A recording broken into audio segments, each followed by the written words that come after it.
you are the voice of bodybuilding. I don't think people realize what goes into it. It's not just announcing names. You're the ringmaster up there. It's all on your shoulders. First of all, there is no teleprompter. I don't know, for some odd reason, people think like there's a teleprompter I'm reading off it. It's like, there is no teleprompter. Who think there's some sort of a conflict there, or like I shouldn't be able to have an opinion because, well, first of all, I was the athlete's rep. Well, how can you be the athlete's rep, but be saying the guy needs to be sharper on stage or something like that? It's like, well, it's real easy. They got nothing to do with each other. My work as the athlete's rep encompasses the athletes as a whole. They do not respond well. When I say they, I'm talking generally. It's not all athletes. No. You put a critique out, and God forbid, you should say one or two things that aren't positive. You're a hater. A hater. What makes headlines is the negative stuff.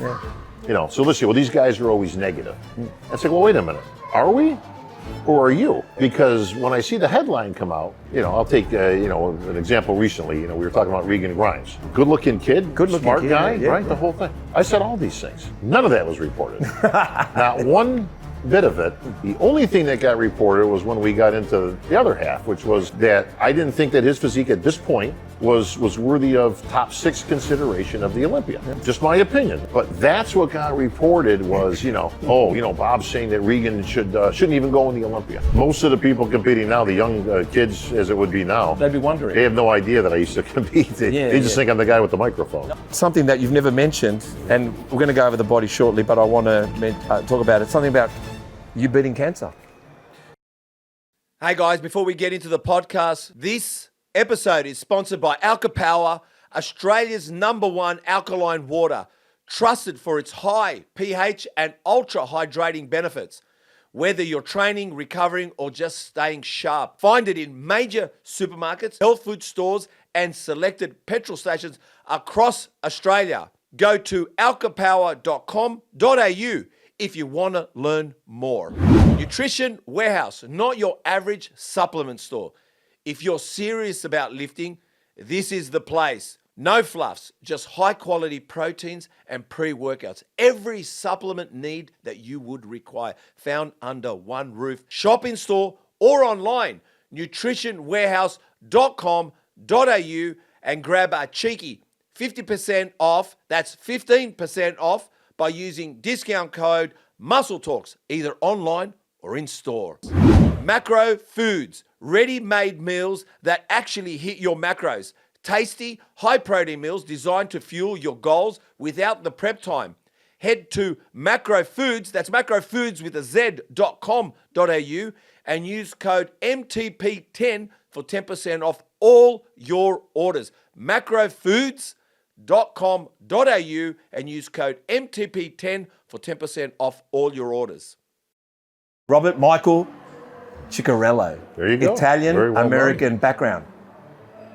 Is he the real Italian stallion? And can we get him called out Adrian? Grew up working class. By the age of 16, started competing. Was it Arnold or Lou Ferrigno that got him inspired? 58-inch chest, 22.5-inch arms, 31-inch waist contest, 21-inch calves. Oh God, the calves are huge. An array of competitions, achievements, success, especially on stage competing. Still now, an array of different successes on stage. Do bodybuilders really get it? And could it be that the next perfect candidate host, and could he be, the next perfect candidate host for The Apprentice? I think interesting fired. Questions, yeah, okay, all right. Before I get fired here, help me welcome Bob Cicherillo, the voice of bodybuilding.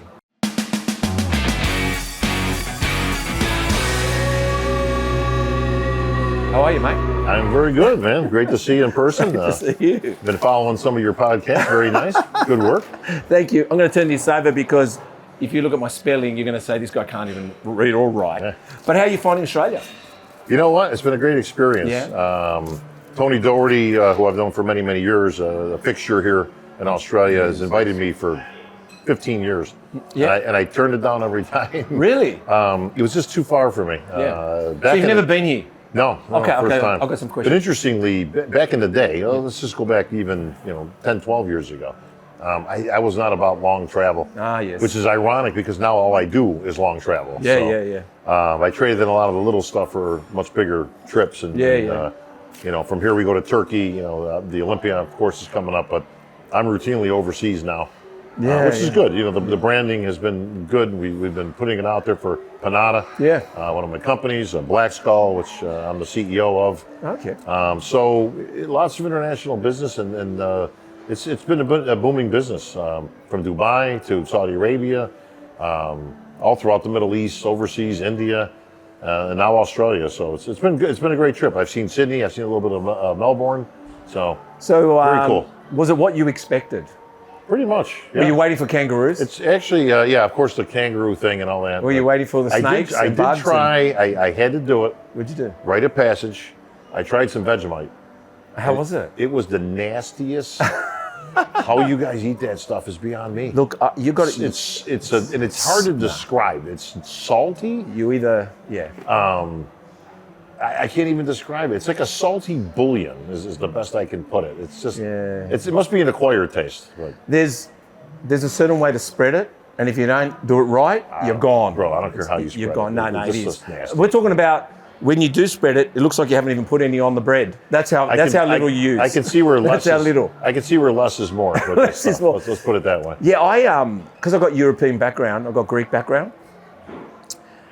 I mean, I didn't even know what porridge was, mate. I didn't even know what Vegemite was. I didn't know, I just knew for breakfast it was lamb on a spit.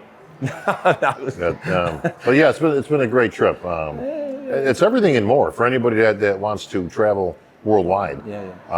What a beautiful town. I mean, Sydney's been absolutely gorgeous. Sydney Opera House, the whole area that we're in, with the markets and the harbor and everything. Yes. Absolutely beautiful. Beautiful country. So, we have a rivalry between Melbourne and us. Yeah. So, obviously, you like Sydney better. We won't tell Tony. Of course. No, Tony, he'll be all right with it. So, you got any burning questions, man? Yes. This is it. No. Now, are these all from you, or are these from fans, or what do you got? No. I just wanted to know how you felt about Australia. Obviously, you just got here.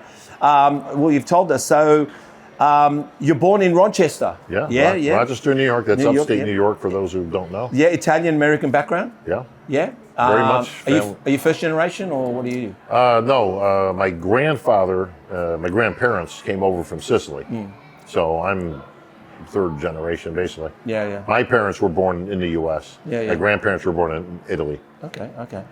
Look, you met, because I said, well, I've got the questions here, but I also heard Black Skull. This is your business?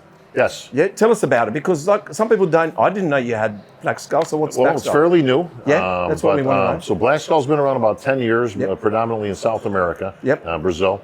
And it's run by and owned by a guy named Marcelo Bello. Great guy, and we go way back. We predate Black Skull. He was with a company called Probiotica, then ventured out on his own. Made up Black Skull as a brand new out-of-the-box company. They've done very well over the last 10 years. They're about a $60-70 million company now. Wow. And I've just acquired the rights for Black Skull America. Yeah. So we're going to be launching that in various other parts of the world. So. And then you mentioned, because I had to listen, Panada. Panada? Panada is the... What's your involvement there as well? So I'm basically a brand ambassador, All right. Okay. if you want to call it that, but I kind of do a little bit of everything. Yes. And I came into the fold about 4 years ago, meeting Rudy Panada. And that's what makes Panada distinctive. A lot of people have heard of it; they don't really know what it's all about. So Panada is one of the oldest equipment companies in the world, and considered the Ferrari, if you will, of fitness equipment. Very sleek, very nouveau. Everything that's put into it is from Rudy Panada himself, who's 74, knocking on 75 now. Still as active as ever, still inventing machines, redesigning his own machines. He's an absolute treasure trove of bodybuilding history, knowledge. Rudy goes back into the 70s, but he sponsored the Olympia. Actually, if you want to look back when Dorian was winning Olympias, you'll see Rudy Panada up on stage, holding his hand up in the air with Joe Weider on the other side. There you go. So he's an absolute treasure when it comes to just the knowledge.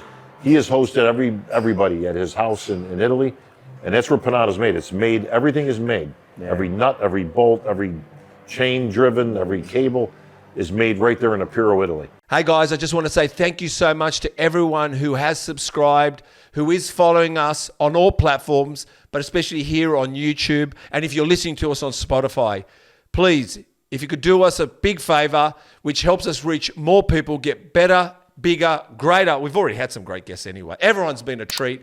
Hit the subscribe button. Hit the notification bell so you're notified every week a new podcast that is launched. And I just want to say a big thank you. But again, subscribe, hit the notification bell, and enjoy watching Muscle Talks podcasts. Yeah, the Italians do make good equipment, that's for sure. I mean, the coffee It's the games best. as well, And literally the padding, it comes from the same place that they use for the Ferraris. And Wow. so there's a little bit of truth in there. Yeah. But he just reinvents his own equipment at this stage. There's over 550 pieces of equipment, and he's just redone. We've relaunched the Fantastic line. So the Fantastic line was a line that Rudy came up with almost 50 years ago. Right. Very Nautilus inspired. He was a big Arthur Jones fan. And we just brought on Lee Haney, Yeah. the one and only, Yeah, the one and only. to kind of a legend, to represent a legendary line of equipment. Yeah.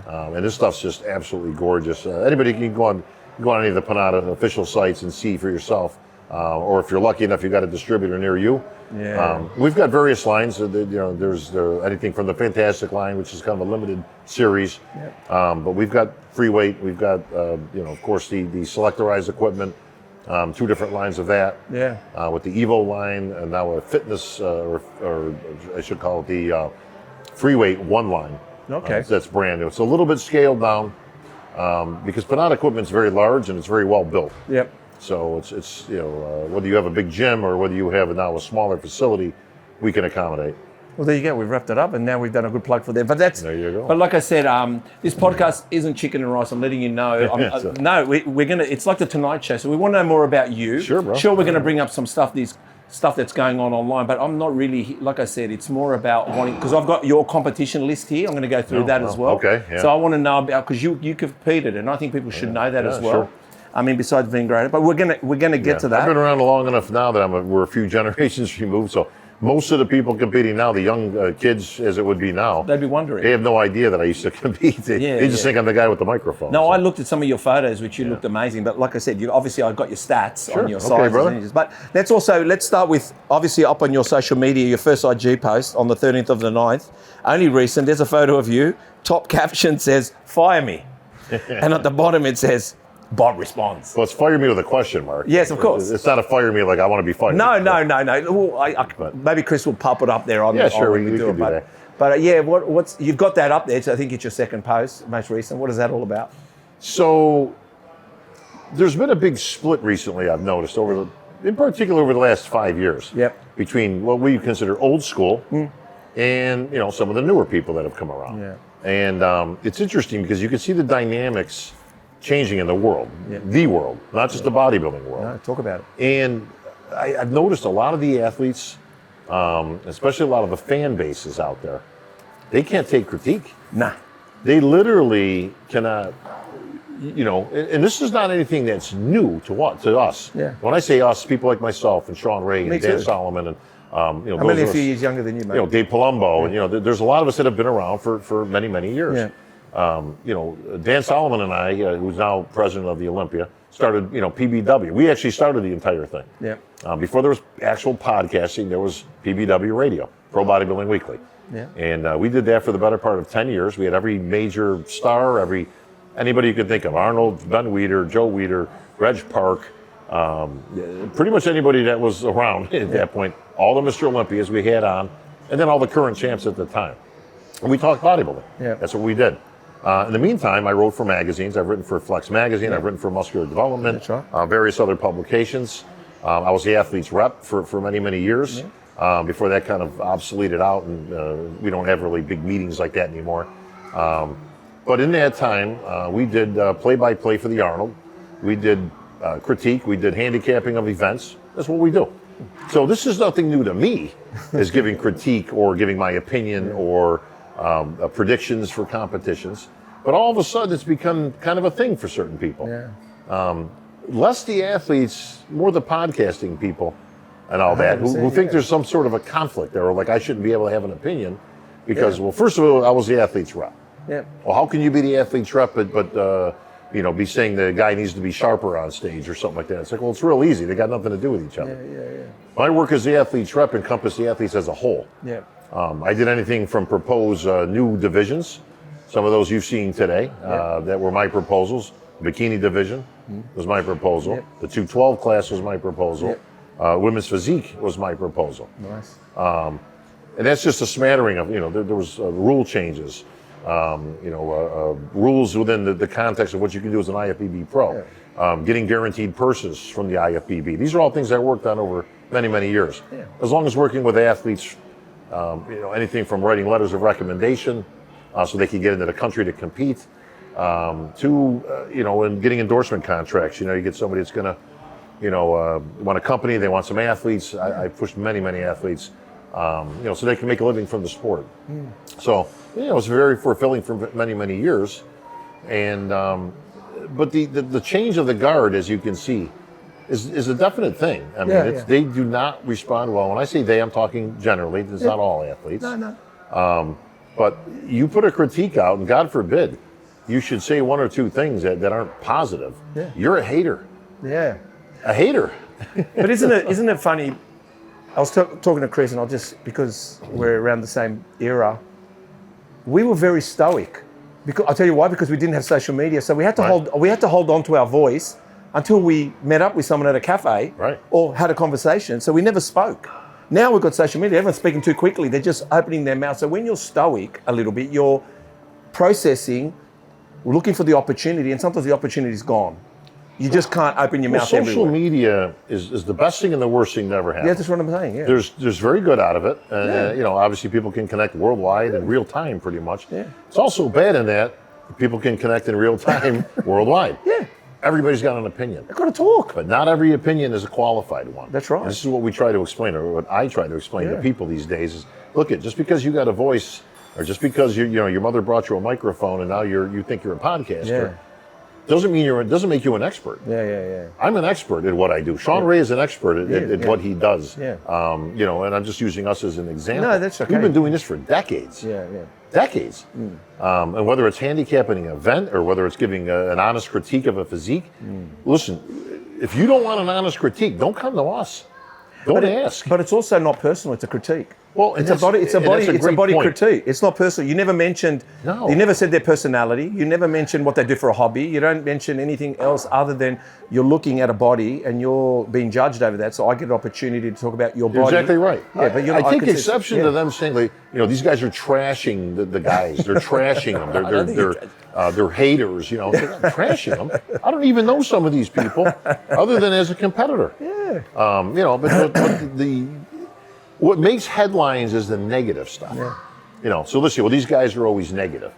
It's like, well, wait a minute. Are we, or are you? Yeah. Because when I see the headline come out, I'll take an example recently. We were talking about Regan Grimes. Yeah.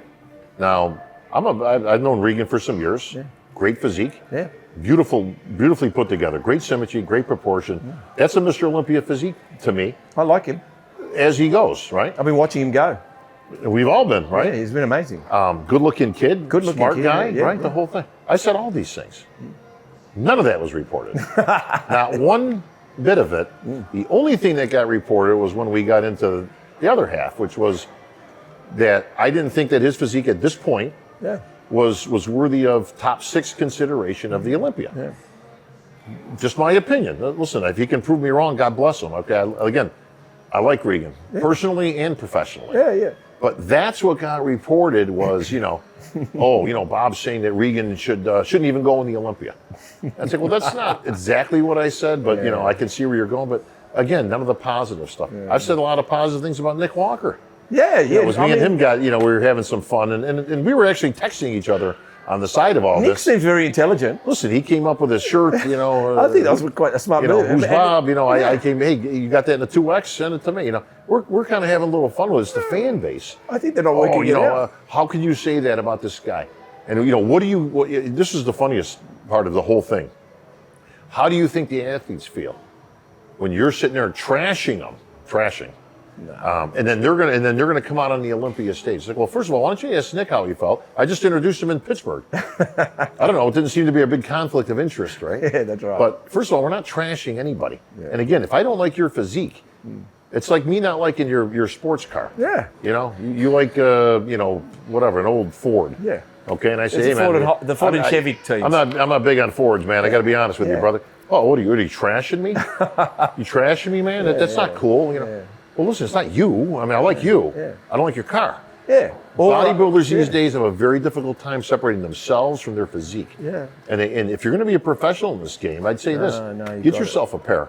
Okay, listen, you are up there on a public forum, in a professional capacity, and guess what? Everybody's critiquing you, especially those 7 judges that are down in front, 100%. who are the only opinions that make any difference. really matter. My opinion doesn't really make any difference at the end of the day. Listen, I consider myself an expert. We don't have a school that you go to for this, but I think I qualify after 40 years in the business plus. Of course. And I've been way more right than I've ever been wrong. You know, whether it's been critique, whether it's been picking winners, picking losers, assessments of bodybuilders, where they're going to go with their careers. But, you know, again, I've said very positive things about Nick. What gets reported, you know, is, can Nick win the Olympia? I said, no, I don't think he can win the Olympia. Boom. That gets put out. Here's a Nick hater. It's like, I don't hate Nick, okay? I'm not a fan of his style of physique. It doesn't even have to be him. I pick taller guys. Samson Dauda, I was a very big, very high on. I like Samson. I like what he brings. I like him too. Beautiful physique. And I think boom, I like the taller ones too. You know, I'm not a big fan of the shorter, squattier physiques. It's that simple. It's not that hard, but the thing is as well, I mean, nobody understands, even like for yourself, we'll say, to be at this level, there's a professional nature that got you here. Not just you're critiquing people, it's your relationship building.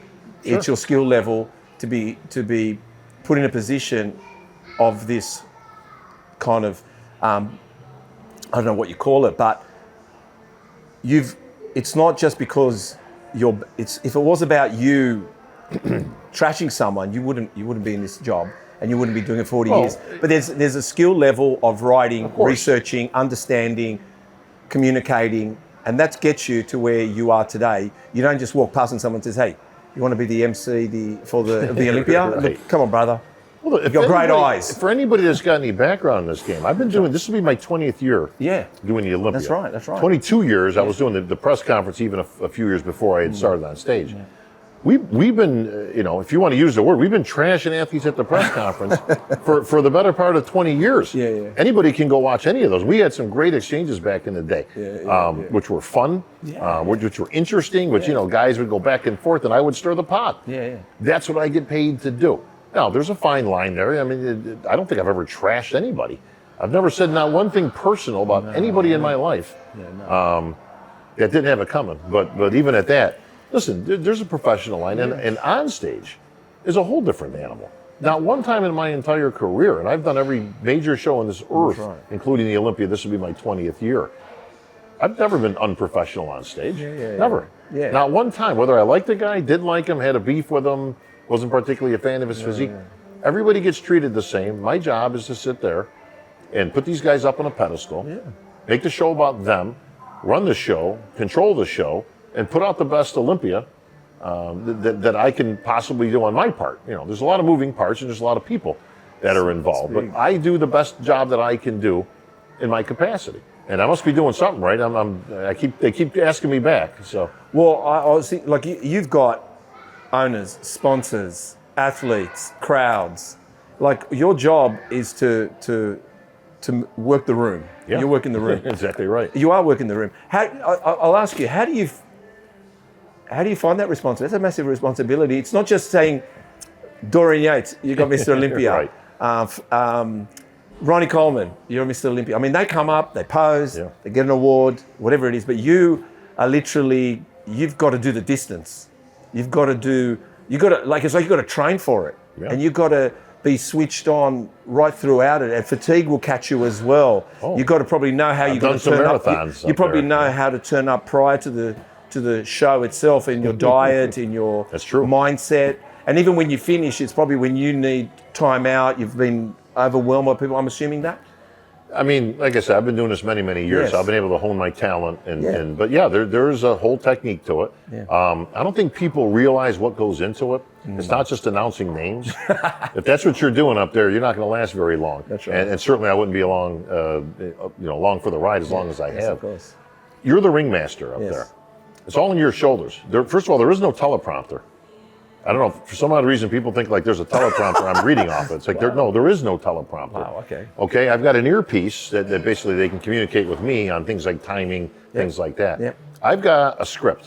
And when I say a script, it's a running order of the events. Yep. And then I have lists of presenters, obviously, people giving away trophies, and then the athletes. Yes. That's it. Yeah. I have to fill in every blank after that. So when I come out on the Olympia stage, and here we go, that's all from here. Yeah. That's it. There is no, obviously I try to prepare. I have talking points. You want to give recognition to sponsors and whatnot and things and people that are important and make this thing turn. Yeah. But I'm on my own. You are. A lot of people don't know what goes into that. I have to be cognizant of 10 different things going on at the same time.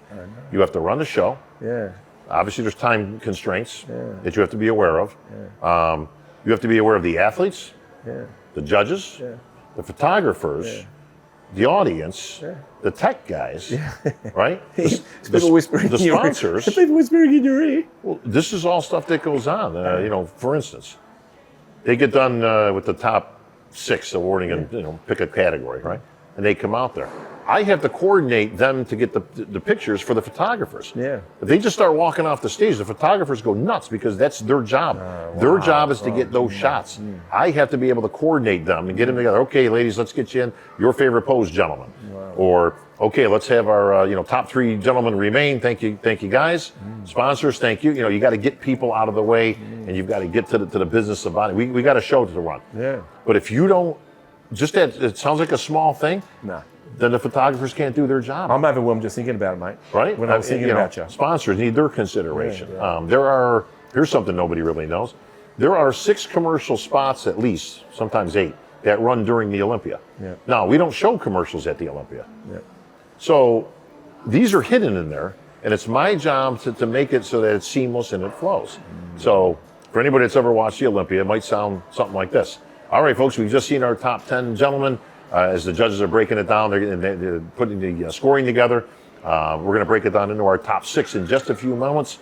Right now, folks, I'd like to give recognition. Back in 1965, it was Joe Weider that put together the very first Olympian. It was Larry Scott that wore that crown, right? And there's something like that. Now, what happened? What just happened right there? Ads are going. In my ear, okay, as I said, okay, we've just seen our top 10 gentlemen. The judges are putting their scores together, and we'll see the gentlemen back a little bit later in the program.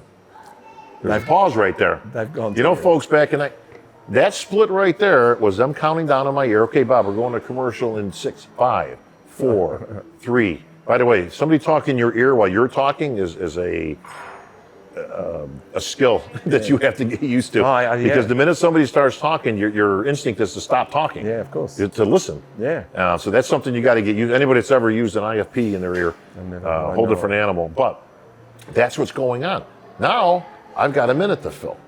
So while the commercial's playing at home, we're not showing the commercial on the Olympia stage. Giving a bit of a history lesson. No, this is where the funny thing is because people sit there and go, Bob's always just yapping up there. Bob's, he talks too much. It's like, well, you don't know that I'm filling in time. And now as I'm rounding out of whatever subject I'm talking about at that point, they're back in my ear. Okay, Bob, coming back in 12, 11, 10, 9, 8, 7. And I'm wrapping up. So you know what, folks? Just keep that in mind as we're going through the show here tonight. And remember, there's no unauthorized use or videotaping, or we're going to have our security removed, and we're back, All right, folks, so we're ready to move on, I'm told. You've got to make it seamless. You've got to do a live show while it's a film show. This goes on 6 to 8 times during the Olympia, but nobody knows it. I'm exhausted. So just one example. Yeah. But there's a lot of things like this. And then there's changes, and things go wrong. Oh, yeah. I have never done a show, even at the Olympia level, where everything went right. It just doesn't happen. That's not. If anybody knows production, that's not production. Okay. Yeah. My job is to make it so that nobody knows anything's going wrong. Yes. Ever. Yeah, 100%. You do, and again, things happen, right? I mean, an athlete's not ready, or something happens, or I got to kill some time, or There's various things. Yeah, of course. We've had production issues. We've had lights go out. You're the master of ceremony, mate. But that's what you do. Yeah. And your job is to do it well. And sometimes when things go wrong, you take the heat, whether it's your fault or not, because that's what professionals do. Well, it seems like everybody just thinks you're up there winging it. Well, they'd be right to a degree. Everyone probably feels like they could do the job. Good luck. I'm just saying, I know. I've had people for years that have finally found themselves with a microphone, and every single one has come back and says, you know what, I got to be honest with you, man. That was the toughest thing I've ever, or wow, that's so much different than what I thought it was. You make it look so easy, that type of thing. It's like, well, that's what you do when you're... Well, you've got, like I said, the world watching you. Bodybuilding has grown to this level where it's, basically every gym goer is now watching it. It's not before just every kind of gym bro that was, now it's worldwide and people are discovering it and the gym's playing it and we get to see it. So, you've done an amazing job. But like I said to you, I don't underestimate. And while researching you, I could realise that, I know myself, mate. I'm sure you've got an alter ego when you go on stage. I'm sure that person changes. I'm sure it's like I realise many stars like Prince, Bon Jovi, Madonna, sometimes the reason they give themselves certain names or when they go on stage, they just go into a different character. Yeah. It's an entertainer. You've got to be an entertainer. Well, there's, I'm the voice of bodybuilding, as I'm known. And, then there's me personally. Yeah. And they're not too far apart. It's not like wrestling, where you have a big persona that's a whole, you're a bad guy. You're a heel or you're a, that type of thing. What you see is what you get.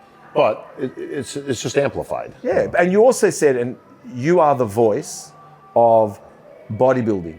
Not a bodybuilder. We're not talking to you. We're talking about bodybuilding. Isn't that true though? Well, you are the voice of the collective. Well, I found myself in this position. Yes. The funny thing is years ago, got a great voice. Dan and I on PBW was referred to as it was kind of a tag, the voice of bodybuilding, because we were doing radio. Yeah. Over time, that kind of shifted more towards me because I'm on the microphone. Yeah.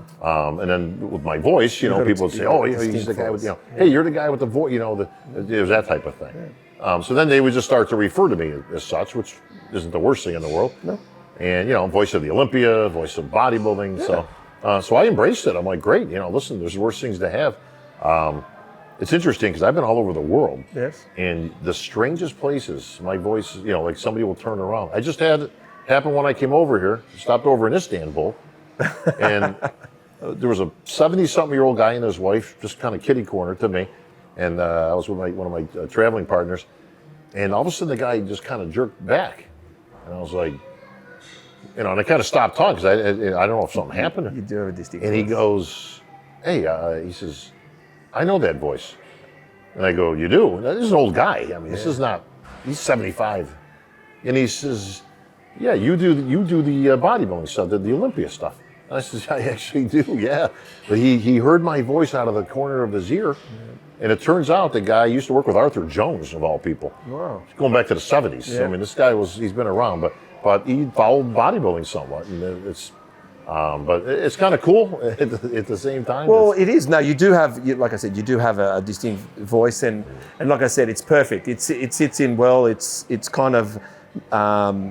I think there's a calming voice, a trusting voice, whether you like it or not. But Americans have like you guys have a variety of accent. Is that a New York accent? Well, I'm from New York originally, so is that what it is? I don't hear a whole lot of accent, but other people do. You all do sound a little bit different. Do we Aussies sound all the same? No, do we sound lazy? It's the same type of accent, but yeah, listen, the Southern accent is much different than a New York accent. Yeah, that's what I was saying. Which is much different than a Midwest accent. Yeah. Much different than a West Coast accent. So yeah, there are and then you've got people of different, descents and things. So yeah. No, like Italy, Northern Italians can't even understand the Southern Italians. Really? Two different dialects.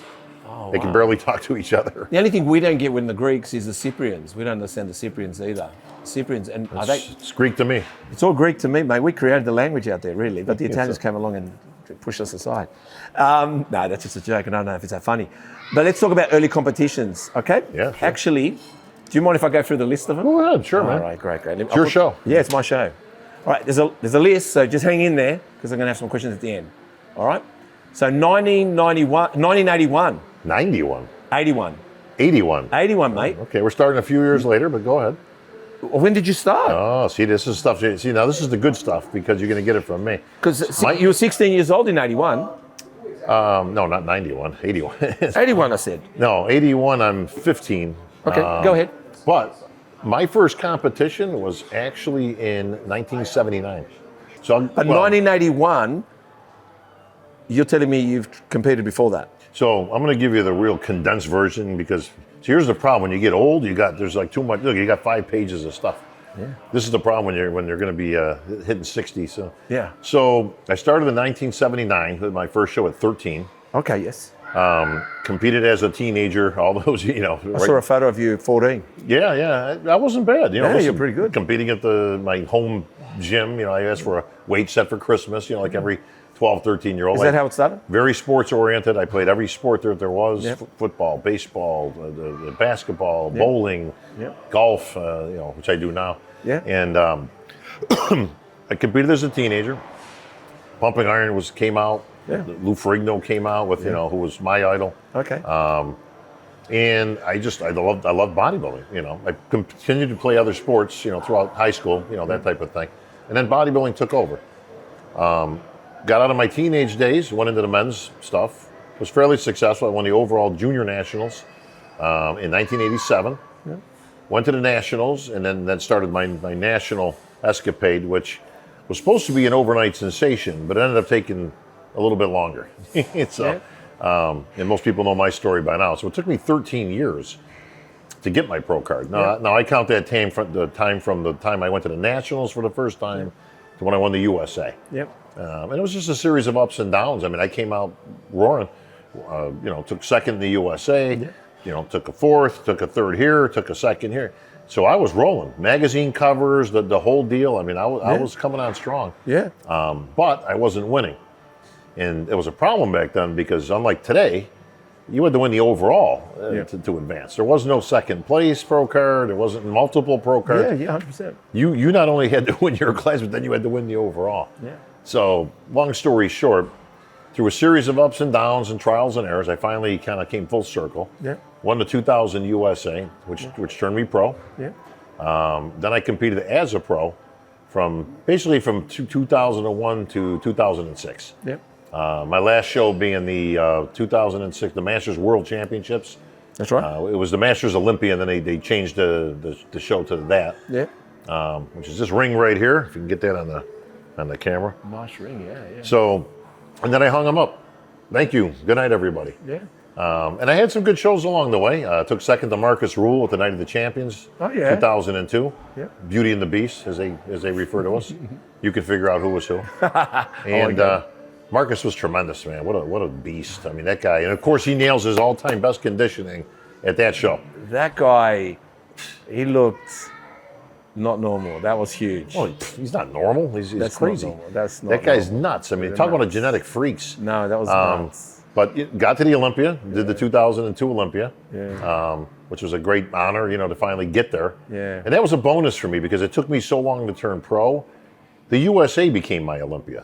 Yeah. Just getting the pro card became the York. destination, Yeah, yeah, So yeah. anything after that was a bonus. But I moved to California. I did the whole California thing. Did movies, did commercials, did I live in the dream, as we refer to it. Yeah. And the interesting thing on the 2006 Masters that I won is it qualified me for the Olympia. Yep. The only problem was I was already going to be hosting the Olympia. So I had you talk about the fork in the road. It's like, well, which way do you go? Choice. Do you compete? Yep. Or do I take the opportunity? And by this time I had done the press conference with the, Triple H and, some celebrities and, so I kind of already worked my way into that area. Yep. Now I'm 40 years old at the time. Yep. I never had any ambitions of competing into my 40s. Yep. And this was a great opportunity to kind of showcase my talent. Yep. So to me, it was an easy decision. Yep. It's like, no, I'll take the microphone, And, here I am 20 years later, still doing it. But it's been, it's the best seat in the house, man. I mean, it's so cool. To this day, I mean, every year is unique. Yeah. Every year there's storylines, but I've seen great bodybuilders come and I've seen them go. I called Jake Cutler, upsetting Ronnie. I've called, Ronnie's last show. I've, seen the emergence of Phil Heath and him coming on with cementing his place in history. Great. We've had great bodybuilders who have retired on the Olympia stage. Some great Olympia moments that we've seen.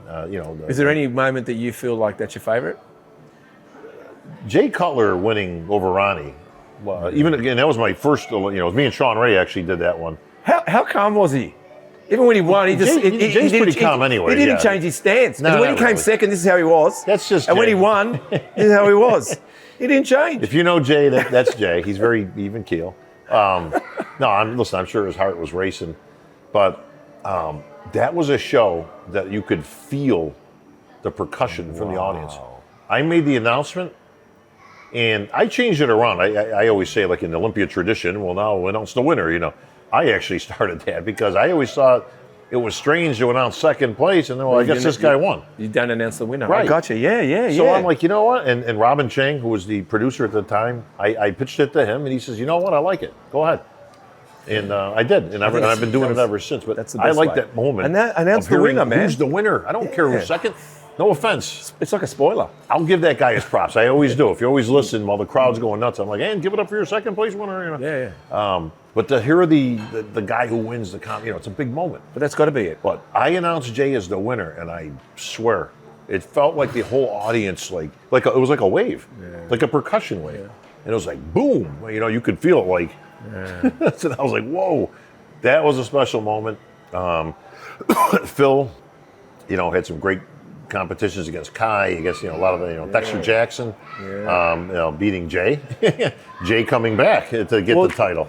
Do you know Jay's done something that no one else has done, which is, and he was on my vision board, and I didn't even know that much of Jay Cutler is on my vision board, but I liked his body. But what I liked about Jay Cutler was he won 2 Olympias, lost one, won it back. and then the tenacity and the mindset and the people around him thinking he can't come back, and no one's, most that have lost the Olympia retire, and never do it again, and Jay's the only person that came back a year later and then won 2 in a row. So for me, that was a mindset above everyone else. Well, that's what made Muhammad Ali the greatest. Right? Right. It wasn't that he wasn't undefeated.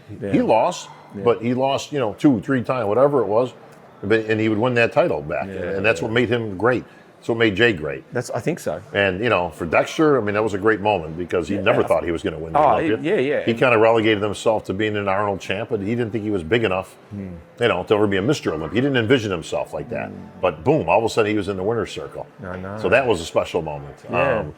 Again, there's been so many, just so many moments of it. But the Jay still sticks out to me. Because again, just this was Ronnie Coleman. You can't beat Ronnie Coleman, right? Nobody's going to beat Ronnie Coleman. And Jay did it. I was going to say, was there ever a surprise? Maybe getting there. Not really. No. Listen, there's decisions I didn't agree with. Yes. Personally, and I was just talking about this the other day with one of my buddies. You could make a case that Phil Heath could have won 9. The first year against Jay, it was arguable. He was a damn good up-and-comer, you know what I mean? And does he beat him? Well, he didn't beat him, but you could have made a case for it.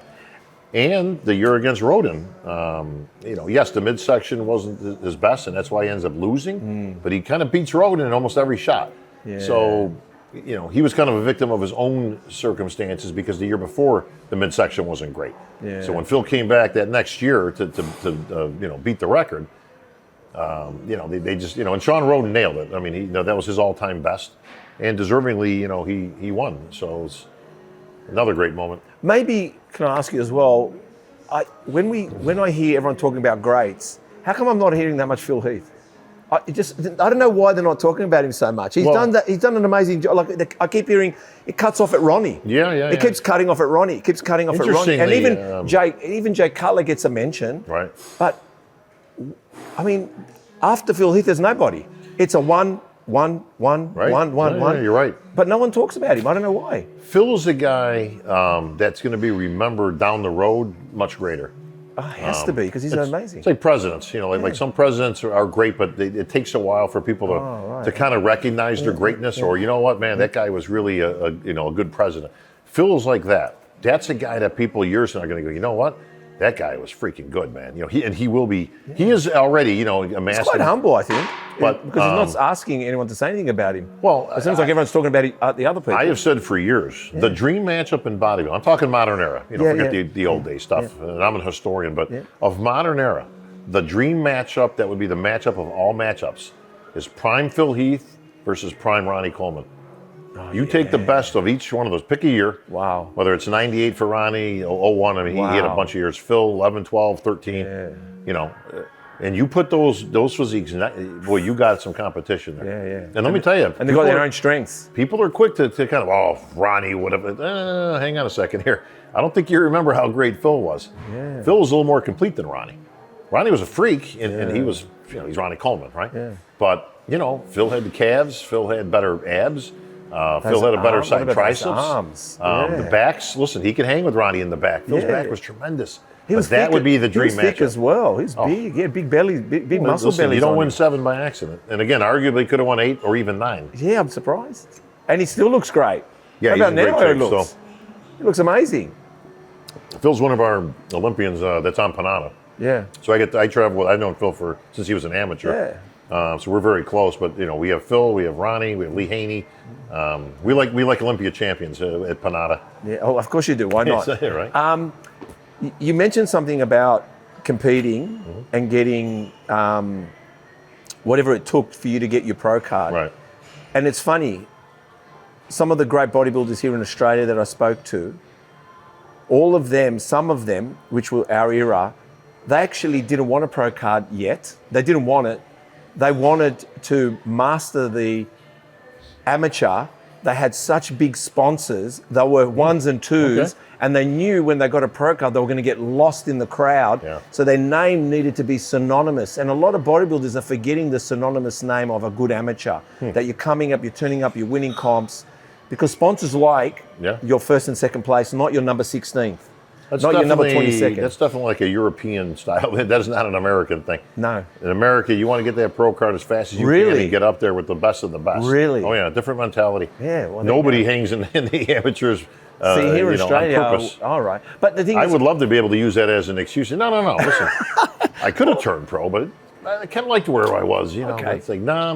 That would have been a great thing, but sometimes it just doesn't work out like that. But I understood what they were trying to say, because they knew, some of them said they just knew they couldn't compete at that level yet, and they didn't accept their pro cards or got them early. I can see that. And it wasn't that they were bitter about it. It's kind of like, but a lot of people get the pro card and they get lost in it. We've had very few instances of that, but one that comes to mind was a guy named Jose Raymond, who's a great 212 bodybuilder. Yeah. Now, Jose is the most decorated NPC athlete of all time. He won the Team Universe that they used to have 6, 7, 8 times. He could have turned pro 10 years before he did. But he didn't, because we didn't have what started out as the 210, then went to 202, and then it finally found its way to 212. Didn't exist back then. So his point was why go get my head kicked in? You know, and he's a short guy. You know, Jose's 5'4", 5'5", maybe. Stocky put together, but he's like, I can't stand next to these guys. Which is one of the he was actually the impetus for me to put together the proposal for the 212. Oh, okay. Because you saw a great bodybuilder like that, but he can't. Listen, it's still a muscle contest, right? And you know the old expression, good big man's always going to be a good small man. It's just the way it goes. Your eye just kind of goes to the bigger guy. But we've all been to shows where the middleweight comes out and you go, oh man, this guy's good. I can't wait to see him in the overall. And then the overall comes and you go, whoop, your eyes go right to the right side of the stage, to the light heavy and the heavy and the super. And all of a sudden the middleweight don't look that impressive anymore because he's giving up 50 pounds of muscle. So, but that was the rhyme and reason why he put that proposal together. Which has created great opportunity. I know a lot of the guys now. I've heard, Lee Priest and even Jay Cutler was questioning Lee Priest, Jay Cutler, Jay Cutler, Lee Priest have been questioning these divisions. Are we missing out on an Olympia? Here's where they both missed the plot. And this is with all due respect. I actually get along with Lee and Jay. I've known for years, but here's why you saw him on the weekend. Here's why they're both wrong. Okay. We absolutely need other divisions for a couple different reasons. Number one, go ask Flex Lewis if he was a big fan of the 212 division, that he won 7 of them, right?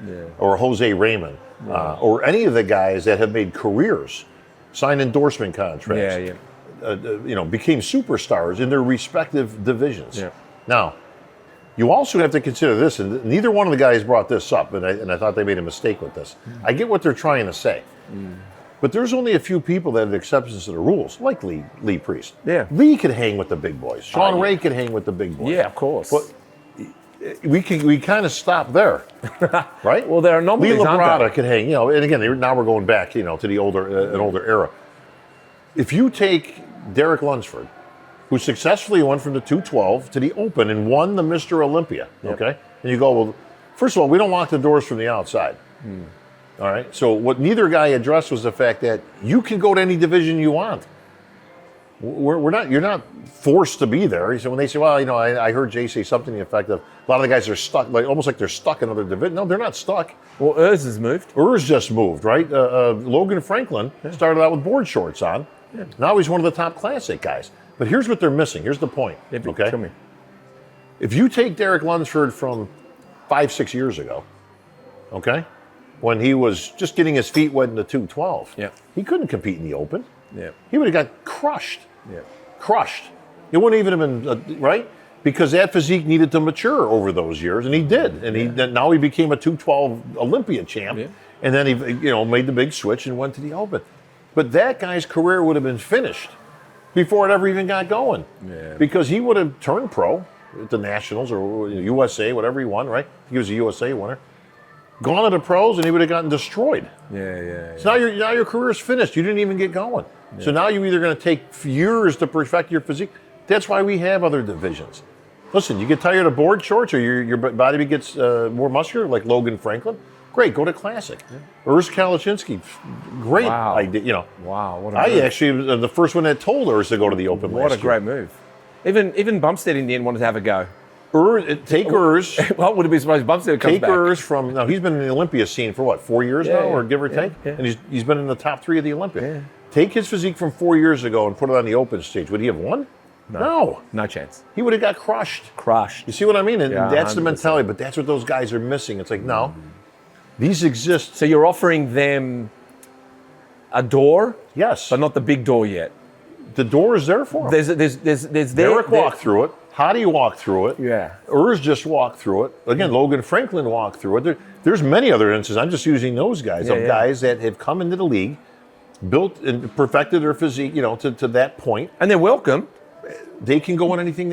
Sean Clarita has gone on Open show. He won an Open show. So they're welcome to do it. Absolutely. We don't lock the doors from the outside, man. Guys, you can go to any. You want to go on Open and go for the big buck? Yeah, go for it. Like, just do it. Absolutely. Go for it. Have a big off season and just jump on it. But you also mentioned in one of your posts recently that you said it seems like the Open is getting smaller and every other division is getting bigger. Like, what's going on there? What were you trying to tell us? It's hard. It's hard. And you mentioned as well the fact is that you mentioned that like Chris Bumstead, his popularity, like he's got 10 million followers, which not even if you collectively put the Open guy 25 million, 25 million, and you put them collectively together with the boys. He's got more than every Olympian there is. He's got the whole list of them. Yeah. Of every single person put Very them together. Impressive. And then when you're looking at it as well, I guess I wanted to throw in Sam Sulek as well. I mean, the popularity. What's happening there in relation to, your comment and it getting smaller at the top? Well, we've had, every sport goes through, kind of roller coasters of seasons. There's better seasons than others for every sport. Yeah. This decade doesn't happen to be as competitive as the decade before. Yeah. People always say, well, the physiques in the 90s were so much better. I agree. They were better. There's various reasons for that. What do you think? There's a lot of things. I think the talent pool has been watered down a lot. This is not an easy sport to convince somebody to compete in. Listen, we live in what I call a drive-through version of society these days, right? Everything is instant right now. That's what I mean. If we wanted anything in particular from Amazon, right? We can order it right now. You can pull your phone out, order it right now, and we can probably have it here by the time we finish this interview. Yeah. For real. Yeah. Right? So we live in a society of instant gratification. You don't have to wait, but to get a young guy and sit here and say, you know what, kid, with 10, 12 years of hard work, you could be a pro bodybuilder. And the kid's going to look at you and go, 10 years? 10? Yeah. First of all, you gotta love what you do. Yeah. Every bodybuilder on this earth, every pro bodybuilder has only one thing in common. One. No pro bodybuilder ever got into sport for the money. Yeah, true. Ever. This is not and it's that hard kind to, of a and it's sport, hard to right? find it. Right? It's hard to find it in this sport. And listen, it's better today than by leaps and bounds. Back in the day, yeah, you didn't earn nothing, right? Yeah, I mean, again, a true passion of love. Yeah. And if you could make some money along the way. And the idea was it wasn't really meant to be a full-time, like you're going to make your living. This ain't golf. This ain't football. This ain't tennis, you know what I mean, where you make millions of dollars. Yeah. We're not a mainstream sport like that. So you either love the sport, you wanted to compete, and then you find yourself in a place where, you know, I can make money from this, whether it's through a supplement company, whether it was through, you know, somebody like myself or Sean Ray or somebody listen, to Dave Palumbo, who I've known for many, many years, never turned pro. But he's made a living out of the sport. Yeah. So, you know, Mike O'Hearn. Yeah. Listen, he competed as a natural athlete and didn't even really compete in the NPC much at all. Other federations and things like that. He still makes a living from the sport. One of the most popular bodybuilders around. Cover shots, things like that. Yes. Frank Seppi, same thing. You know, still with Muscle and Fitness. He's been in the marketing side of things for many big companies, including Metrics. So there's ways to make money out of the sport, but only these days can you make enough. But you're only talking about top 3-4 guys. 100%. That's it. I know. So it's a tough sell to answer your question. Is you know, in a day that you're going to get something today, right now, you know, that type of thing. It's a hard sell. Do you think it's also just how? I'm not saying we train. I'm not saying they trained better than what they trained today, but people have technology today where, like, our era, you guys that competed, John Brown's, it was about dumbbells, barbells, cables. You didn't have equipment, you didn't have machines, you didn't have studies, you didn't have necessarily all these calculations going on. Where today, one bodybuilder said that it's like it's a little bit more blocky because there's a lot of machine press instead of stability press. There's some truth to that. And that's from somebody who represents the greatest equipment company in the world. Of course. We've got beautiful machines. Yeah. A lot of the machines, modern era, are more leveraged, like Hammer. Yeah. Great company, loved their stuff when I was growing up. But you could put on a lot of plates and do a lot of weight because there was leverage involved. Yeah. This is good and bad. Yeah. But you can't start there. You have to start with direct weight to muscle. Barbells, dumbbells, simple equipment. Yeah. Single cable, not four cables where, you know, again, you can lift a lot of weight because of leverage. So that's attributed to it. Drugs. Okay, the elephant in the room. Yeah. Everybody's like, well, you know, it's the drugs. You take too many drugs. Well, they start too early with the drugs. What are you talking about? They're not even competing and they're taking drugs. I've talked to bodybuilders who, their first show, they're on a full cycle. It's like, what are you doing? I trained from 12 years old to 21. I didn't take any drugs. I didn't know, Many of you did it. I knew about them. Listen, of course. This ain't ancient history. Listen, we had Muscle and Fitness, we had Flex magazine, and they had columns in those magazines. I collect them. I'm a historian. They had columns talking about anabolics. Yeah. In the magazines. Yeah. So it's not like the information wasn't there. Oh, we didn't know anything about it. No, we knew all about it. Okay. Yeah. The difference is the choices you make. Yeah. Luckily, I had guys around me at the gym because I was the young kid. You know, these were old guys, and they're probably in their 20s, you know, in their 30s. But when you're 14, everybody's old, right? Yeah. But they guided me in the right direction. They made you eat and train. Well, they didn't push. Nobody ever pushed steroids on me or anything like that. They understood that, you know, hey, kid, you know what? Build a base. Yeah. Build a good base. Build the best. And to this day, I think that was the smartest move I ever made because I can still maintain. And listen, I'm not anywhere near what I used to be in terms of physique, but my old goal these days is to look like a guy that if you came up and you said, hey, you know, you used to be a pro bodybuilder, you go, yeah, I won the USA, you know, back in the day. You look at me and go, okay. Yeah. Right? Like, I can see that. Yeah.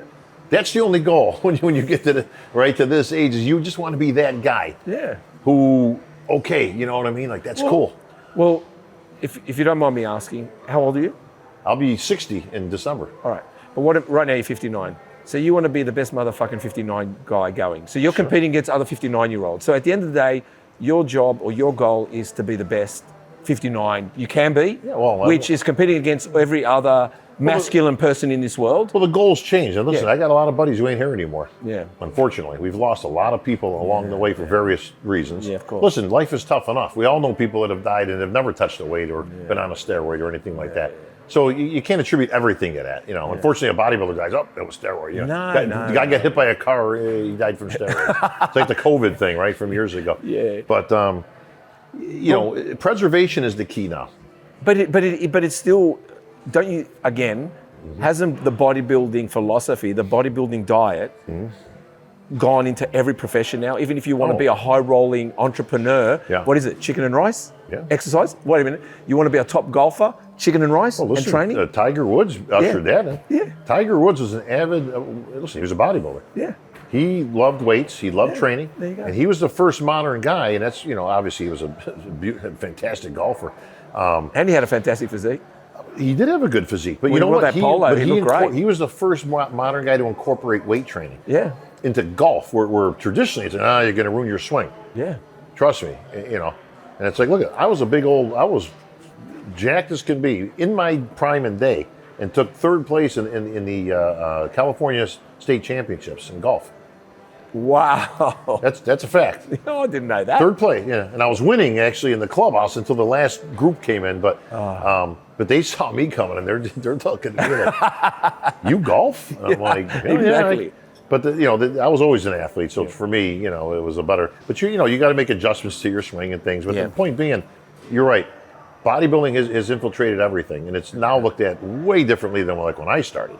It was still kind of a taboo when I started, late 70s, early 80s. Yeah. Very little was known. A lot of wives' tale. Oh, it's going to make you muscle bound. Oh, you muscle bound. You look like a gorilla. Muscle bound, like you're in search of muscle. I am muscle bound. You know what was even funnier? Not funny. I've never competed. It's not about competing. But even when I was watching you guys on stage and the Sean Rays, do you know that never crossed my mind about steroids? Yeah. But today, right. How many influencers who aren't even competing are telling us how to do cycles? And they're sitting there going, that box they put up and they said, ask me a question, anything, and it's like a row of steroid questions. Listen, you've got guys that's what they're known for. I actually met a couple of young men, you've probably heard of them, called the Trend Twins. Yeah. That's what they're known for. Yeah. So you two guys are famous in their right? They're big, they got millions of followers, right? Influencers, whatever you want to call them, for taking Trenbolone. Is that correct? Yeah. It's like, It's like, times have changed. Yeah. You're actually famous for taking an illegal drug. That's what I'm saying. It's illegal. It's like legal in a way. But they revel in it. Listen, they make no apologies for it. They're famous because of it, right? Yeah. So you look at that stuff and you go, wow, like that's blows my mind. You know what I mean? But that's the society we live in. That's modern times. But the physiques aren't better.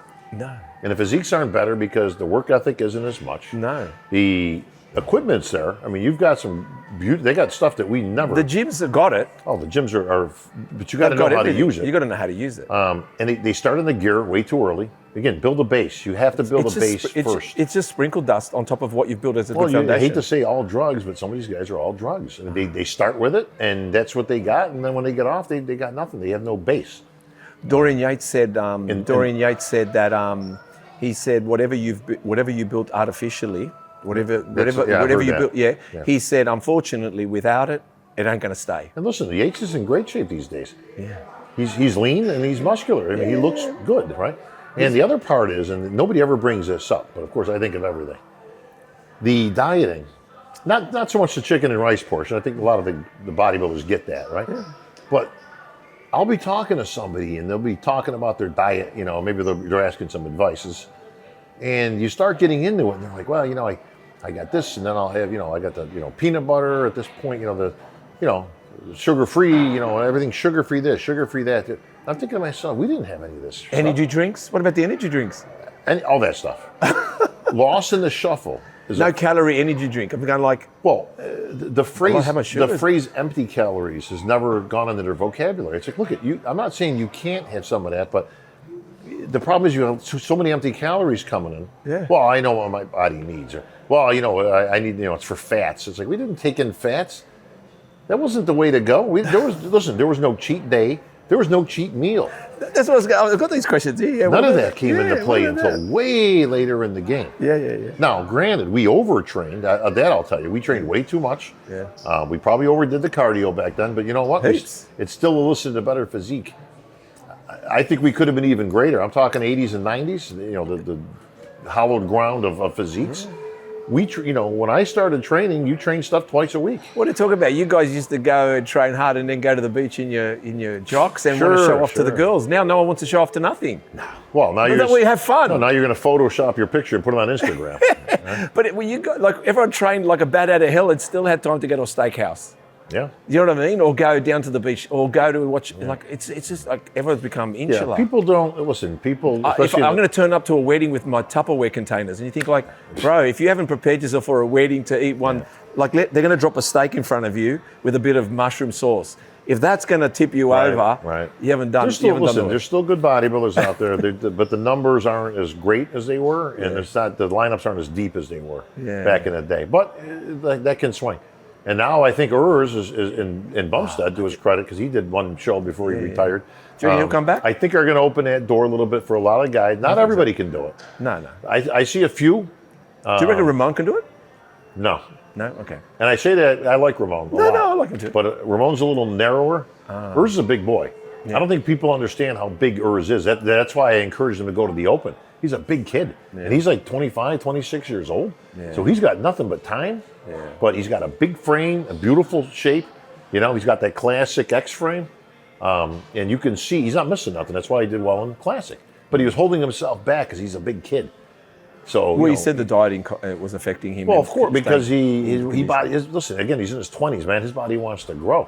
So he's made the right choice, but it's not the right choice for everybody. No. And much like the 212, most of the guys are not at the top of the limit. Yeah. Most of the guys, if you actually go watch the weigh-in or you see the weights, most of the guys aren't close to 212. They're anywhere between 200 and, there's a couple guys on the edge, but not most of them. Flex Lewis had a difficult time the last couple of years because he was right at 212. But keep in mind, that was 6'7" Olympias down the road.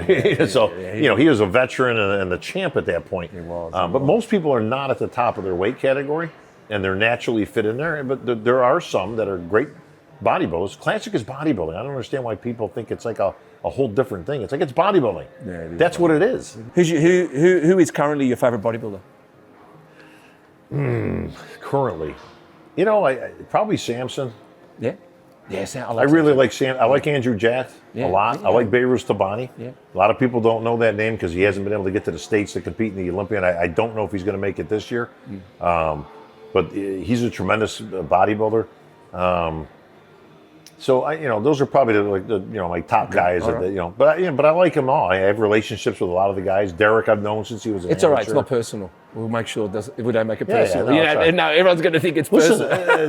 I like Nick Walker. Nah. You know why I like Nick Walker? Because he brings personality to the sport. But also, he's his own guy. But he's a freak as well. Well, he's a freak to an extent. Like I actually do this on my podcast. Well, like what constitutes a freak? I'll tell you what. You want to see a real freak? Wait till you see Neckzilla. Oh, yeah. Rubio. Yeah. That's a freak. No, that's a freak. Nick is a shorter bodybuilder, and he's got a shitload of muscle, and he gets in great condition. Rubio's a freak. Yeah, that is a freak. There's a difference. Yeah. Rubio, when you see him, he has got muscle that a lot of guys don't have. And it's not just a giant neck he's got, because his whole body is huge. You've never seen bigger legs on a human being. But who's your past favorite bodybuilder? Growing up, Steve Reeves was a big influence. I love Steve Reeves, and I was a collector of old bodybuilding memorabilia, even from an early age. And Lou Ferrigno, I identified with a lot. Like almost everybody liked Arnold, which I liked. I mean, I'd worked with Arnold for years. Everybody liked Arnold. Yeah. But I identified with Lou, like when Pumping Iron came out. Well, one, he was a big Italian guy from New York, so that kind of was. But more than that, because of his hearing issues, he got picked on as a kid, and he had problems speaking. I never had hearing issues, but I had, believe it or not, I had speech issues. Oh. Where I had to go to a speech therapist as a kid. Oddly enough, I end up in a sport where I speak for a living. But yeah, I had to go to a speech therapist because there were certain letters I couldn't pronounce and words, and so I kind of identified with Lou more on that because I'm a little kid at that point. But Big Louie, and I have a good friendship with Louie to this day. He's great. Well, put in a good word for me to get him on. Absolutely. All right, even Lee Haney. Who's your favourite Olympian winner ever? Favorite Olympian winner ever? Winner out of all the list. That's a tough one. I mean, when you say favorite, I mean, if you go by like most dominating, Lee Haney was certainly right there, and Ronnie Coleman. Yeah. And Phil. I mean, again, I can't even pick one because all those guys were so dominant. They were. But, I grew up as an Arnold fan, of course. Yeah. Sergio. But you could still, like I said, who's your favourite? I don't know if I have a favorite. We'll make sure we don't edit it in a way. I'm such a fan of the sport in general that I have like people that I like or looked up to or, that type of thing. But look, also something that you've never mentioned, and we're going to go over the body shortly, but I want to talk about it. Something about you beating cancer. Yeah, I don't really put that out there a lot, but yeah, some years ago, I got diagnosed with prostate cancer. Unfortunately, my father was already battling it from years earlier, and then it kind of came back. So I had moved from California to Florida, be with my father as much as I could with the family and all that type of stuff. And then while I was there, I got a PSA test, and the score was a little bit high. I wasn't having any problems or anything, but he's like, given your father's circumstance, let's be on the safe side. Let's do a biopsy. And the biopsy came back as positive. They kind of use a grid format in your prostate, and they take like a sample out of 12 spots. 4 out of the 12 were cancerous. So it's like, well, you got a decision to make here. I had just seen my father kind of go down the path he was going down, so I knew that wasn't an option. So I opted for removal. I mean, it was that simple. I had already had we already had our daughter at that point, so it's like, all right, at least we got one. That's cool, because that's going to pretty much end that. Yes. So yeah, you had to undergo the arthroscopic. They have this thing called the Da Vinci machine, which is a big, state-of-the-art, almost like a giant arthroscopic machine. If anybody's ever had arthroscopic knee surgery, it's a much bigger version of that. Yeah. And they go in and they extract it, and you go through the process. So it's humbling. I'll say that. It must be humbling. How are you feeling today? How are you? You good? Oh, I'm kicking ass and taking names. Are you kidding me? I can see it. Listen, I'm living life, man. I can see it, brother. I can see it. It's wonderful to hear. You've also, besides running your own, you run your own podcast at the moment, correct? Yeah, Voice of Bodybuilding. Voice of Bodybuilding. I've incorporated my buddy Sean Ray. Yep. As we've gone, and we've now expanded to VOB Media, so we're going to be doing much bigger things, interviews. We're both at the shows all day. Actually, Sean will be with me in Turkey. Yeah. As I'm leaving here, we're in Sydney. Yeah. Going to Turkey, big expo there for Panada.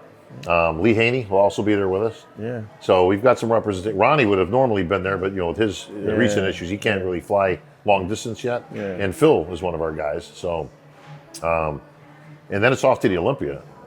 So no rest for the weary, right? No rest. You've also done a bit. You've done some acting, have you? You've done some acting. We can call it that. Yeah. Tell me about it, just for a minute, because you have done some film and acting. When I was in California, you have access to all that stuff. So I would, routinely go on some auditions and get some roles, which was cool. So I've had bit roles, nothing big. Yeah. I've done a couple shitty independent films, which kind of more favors to people, but they're fun to do.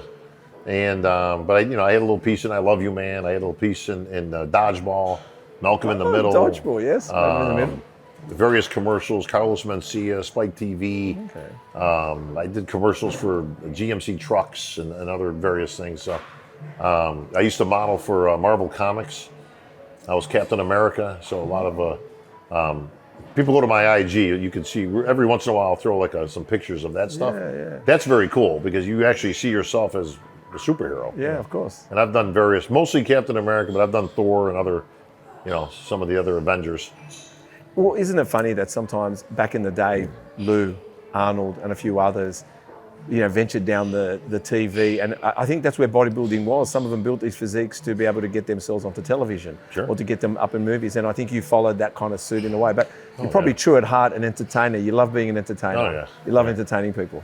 Love it. Yeah. And to this day, it's still special. Again, I come out on that Olympia stage, and it's just you and 5,000 people, 10,000 people, depending on wherever you're at. And it's cool. It's still the best seat in the house. And I don't know about you, but of course you're going to say yes, but I've watched it since when that first show after COVID was enormous. Oh yeah. It was amazing. It was in Vegas, right? Yeah. And it just had this vibe like it's back.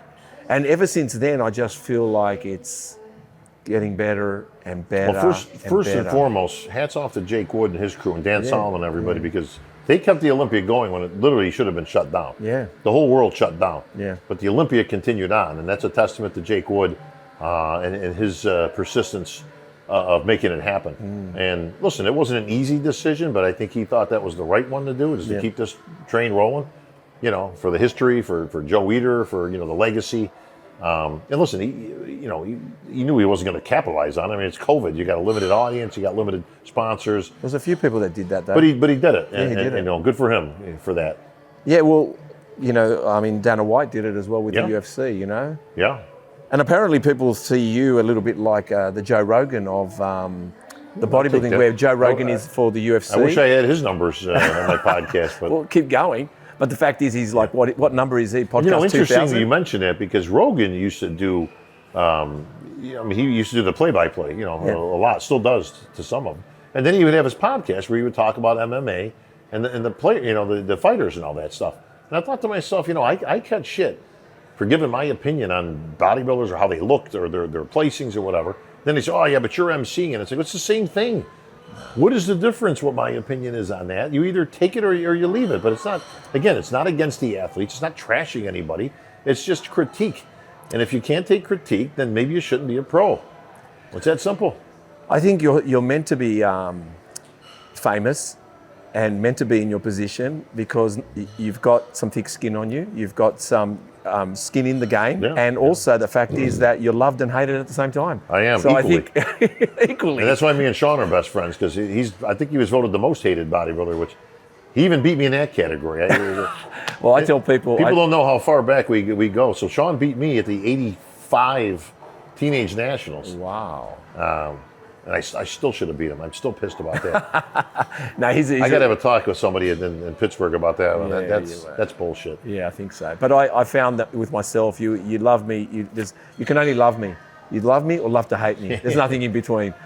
Well, you know what? It keeps things interesting, though. I have said for many, many years, and you know, I was good friends with Hulk Hogan, who recently we lost. And we did an interview, which I put up on my Instagram when he passed away. This is a tribute. And this goes back, it had to be around 05, 06, somewhere in Gold's Gym. Yeah.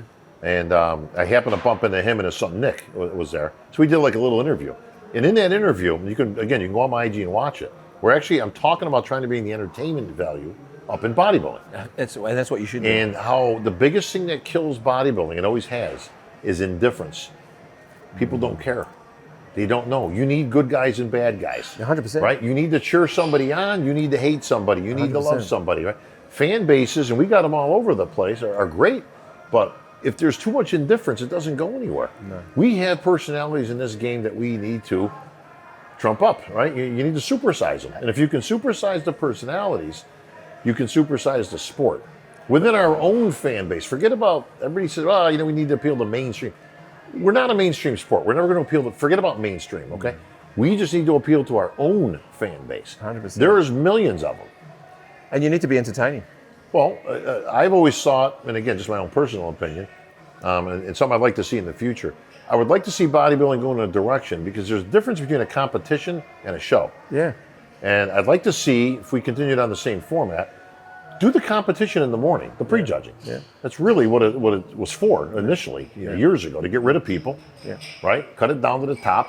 But when you go to the night show, I think it should be more of a show. Yeah, I think so. And I wouldn't mind seeing... That's why people buy tickets. Well, think WWE. Yeah, that's right. Now, we don't have to go that extent, to that extent. Now. But same principle. When you go to the night show, there should be more of a show. It should be more. So. Maybe there's interviews. Maybe there's other things that go on. Maybe there's special acts that go out there, right? But it's a show. Someone that comes and sits down and it's an actor. And they put the cameras on him. Why not? How about the guy wins the show and he qualifies for the Olympia?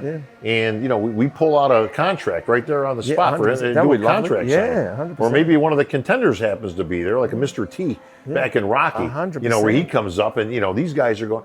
You could incorporate all this kind of stuff into a show and really give the audience a show. Have Metallica play. Competitions are inherently boring. Have Metallica play. Listen, we had the Village People years ago at one of the Olympias. Why not? That went over well. I can only imagine. Well, look, this is the bit where we go over the body. you're going to be a personal trainer for a second. Oh. So I'm going to give you a body part. You're just going to give us an exercise, sets and reps. All right, sir. Traps. Shrugs. Yeah, how many sets, reps? I mean, that's up to, if you're Neckzilla, none. I've already banned him from doing any more neck. I said, bro, just stop. Stop with the neck. Yes. It's big enough. Yes. But, I mean, that's highly, it depends on your body, really. It depends on what you respond to. Okay. I trained with Tom Prince, who was a very close friend of mine before he passed away years ago. He was just buck strong. Like, he could lift stuff that I just looked at and went, like he was like Ronnie strong. Yeah. But what worked for him didn't work for me. Okay. I didn't have that kind of strength. I was decently strong for a bodybuilder, like regular strong, what I call it. He was exceptionally strong, like Ronnie. Yeah. But I wouldn't, my body didn't respond to that. My body responded to a little bit lighter weight and more repetition. More repetition. So, okay. So like, there's no blanket answer. You got to literally kind of play with it and see what works for you. Okay. And people say, well, how do you do that? It's like, well, you will naturally seek the way you go because it's the way, you know, you get into red, you know, fast twitch, muscle fibers, slow twitch, there's different things. Some people respond to higher repetition. Some people respond to heavier weight. So what are you going to offer? I would offer that, you know, be consistent to get in the gym and to figure that out. Because that's covered all the exercises. Yeah. All right, but delts, front delts. Front delts, front raises. Yep. All right, we won't go sets and reps. You just name the exercise. Rear delts. Well, if you have access to it, the Panada rear delt machine is only one. I got one. There you go. Right. If you got access to it, yeah. But rear delts. Every answer is going to be the Panada something or other. Come on, you got to throw some dumbbells in, mate. Side delts. Side laterals, of course. Laterals. Yeah, lateral raises, eh? All right, back. Big combination. Back's a big group. Pull downs, long rows. Yeah. Bent overs in some manner, isolation movements, T-bars. You know, I've actually separated the back up with lower back and upper back now. Yeah, I mean, so I think it's a big group, right? It's a big group, yeah. Next to your legs, it's the biggest group you got. 100%. So it needs a lot of attention. Yeah, it does. Mine did. And people, a lot of times, if they're going to lose a show, it's from the back. Yeah, I've heard that. Chest. I'm going to give you what not to do for chest. Oh, okay? Nice. Because there's some great exercises. Which one? Don't ever bench press. Really? The worst exercise in the world. Wow. Let me ask you something. We're going to use that, Chris. You know anybody that's ever torn their pec? I've heard about it.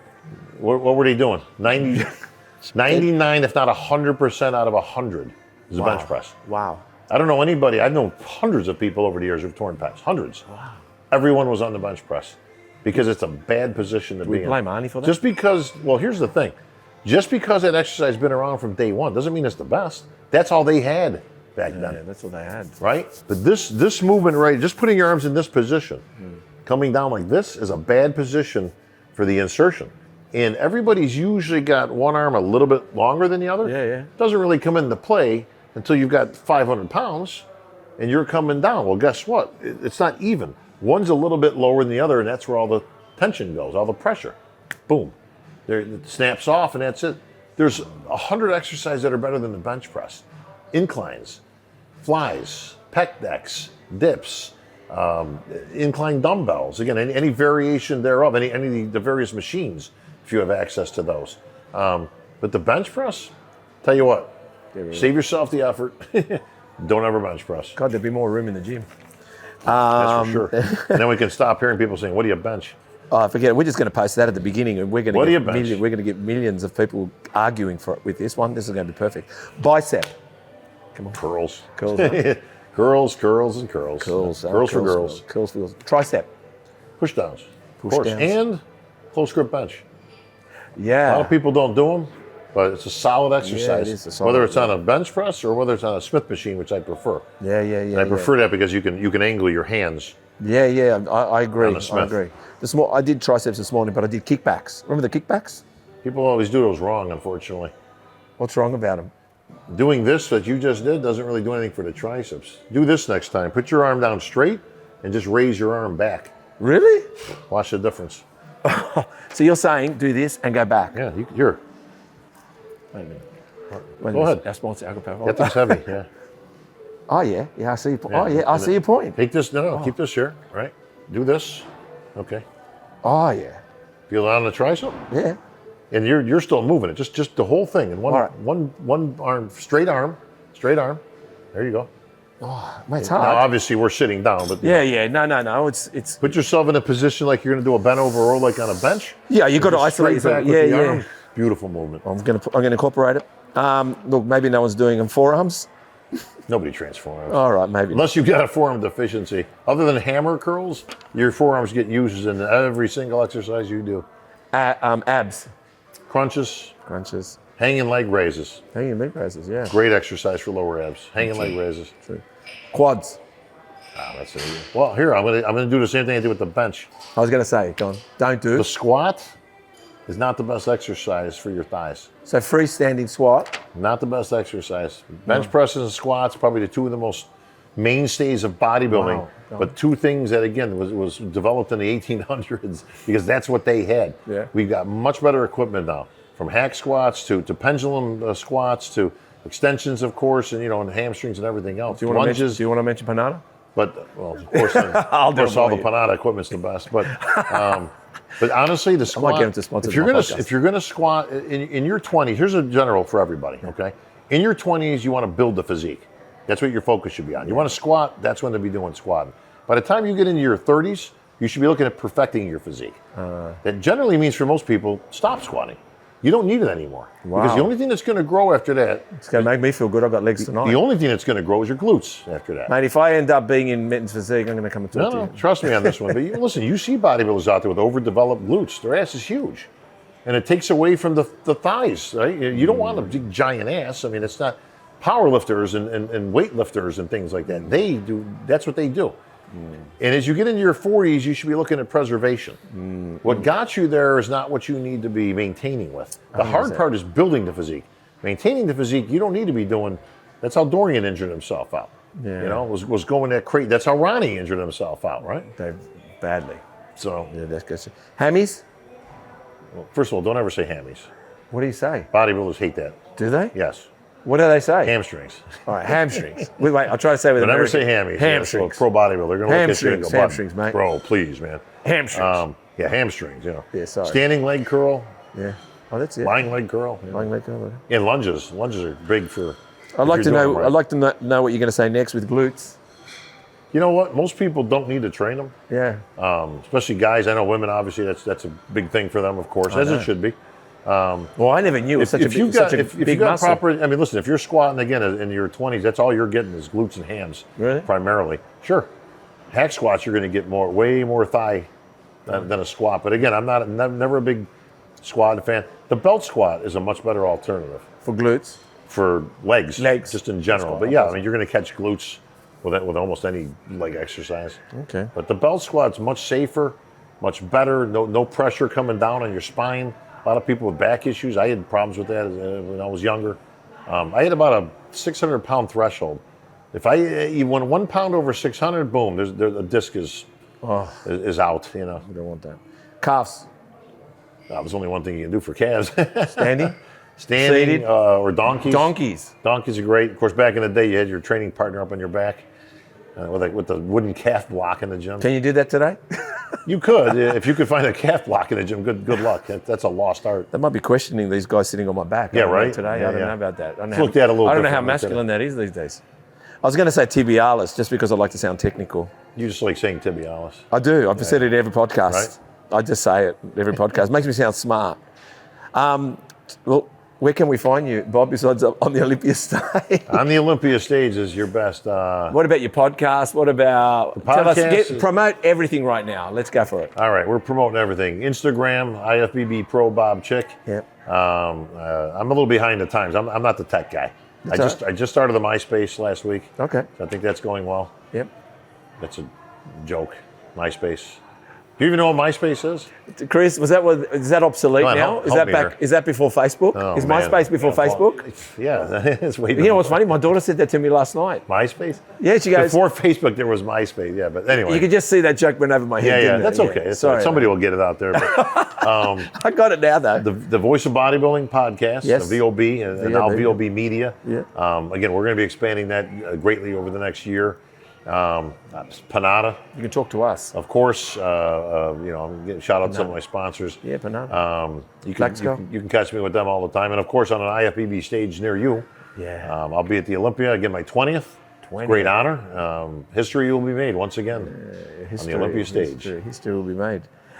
Well, I just want to say what a great honor it was to meet you. Appreciate it, sir. Talk to you. It's been an interesting and wonderful conversation. Nah, we did good, man. I appreciate you, brother. I learned what not to do. What not to do. That was no squats. No squats. bench press. No bench press. And just say no. And shut the fuck about hammies. Yeah, don't ever say hamstrings, man. Yeah. Hamstrings. Thank you, man. It's all right. Hey guys, another podcast done with another wonderful guest. They're all greats, no matter who they are. So, to continue what we're doing and to keep supporting you and bringing the very best, if you could subscribe, hit the notification bell, press like, it only helps us to grow this channel even further. We really appreciate the support, and to go and find more all around the world. Bring them here to Muscle Talks podcast and share real, raw and honest conversation around a sport we love, bodybuilding. Please subscribe. Thank you for watching this podcast. Thank you for watching all podcasts. Thank you for subscribing. Thank you for liking. So subscribe, hit the notification bell, like, and continue watching us here on YouTube or listening to us here on Spotify.